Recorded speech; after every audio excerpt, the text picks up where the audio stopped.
When most people think about the European robin, they think they already know everything that there is that they need to know.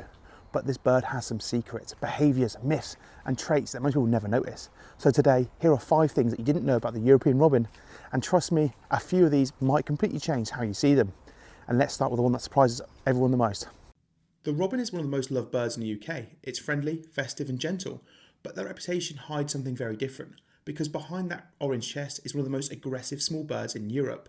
Robins are intensely territorial birds, and they see almost everything as a potential rival. That includes other robins, as well as other birds.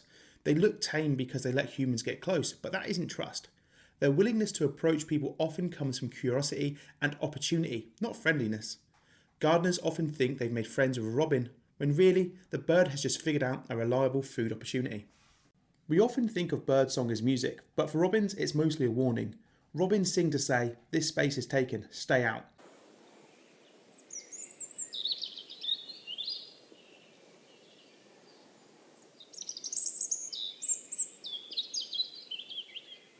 In fact, many winter songs you hear are territorial announcements, not mating calls. Unlike most songbirds, robins also sing through the winter, which might be one of the reasons we associate them so strongly with cold seasons. Similarly, their bird song, that iconic orange chest, isn't decoration, it's a warning sign. Robins will instinctively attack anything with an orange patch because orange equals competition.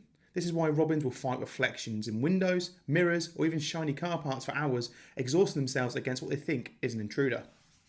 The European robin has some little secrets about its migratory habits that might surprise you. Sure, you've probably heard that some robins head south when the cold weather hits, but here's a twist, not all of them do. Many European robins actually stick around in the milder climates throughout the winter. They're like that one friend that refuses to leave the party early, even when it gets cold.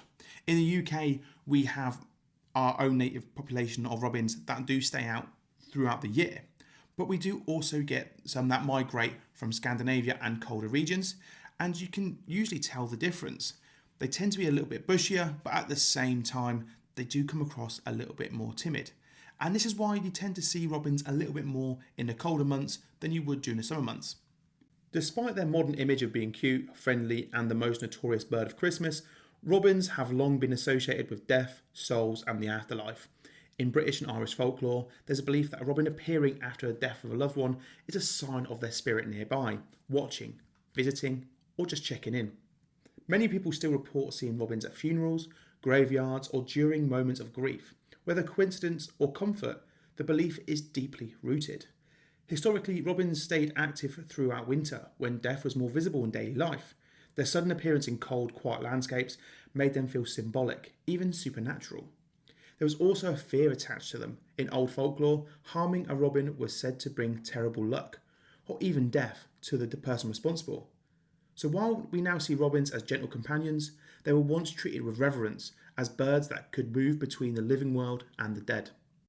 The robin's connection to Christmas isn't ancient, it's surprisingly modern. In Victorian Britain, postal workers wore bright red uniforms and were nicknamed robins. Christmas cards often featured these postmen delivering holiday mail. Over time, the human figures were replaced by the bird, and the robin became a Christmas icon to which we know it today. Robins also stood out because they were visible and sing in the winter, when most birds disappeared. Folklore also helped seal the deal.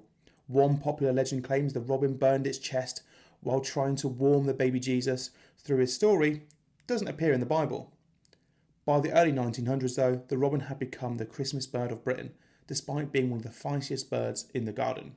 When all is said and done, the European robin is one of the most aggressive small birds in Europe. That doesn't make them bad, it just makes them fascinating. They're survivors, defenders, and symbols of much more than their size suggests. Once you understand what a robin really is, not just what it looks like, you start seeing them very differently. If you enjoyed this and learned something new, please do let me know in the comments which fact surprised you the most. And if there's a bird you'd like to see in the next series, drop its name below. Thanks for watching, and I'll see you in the next one.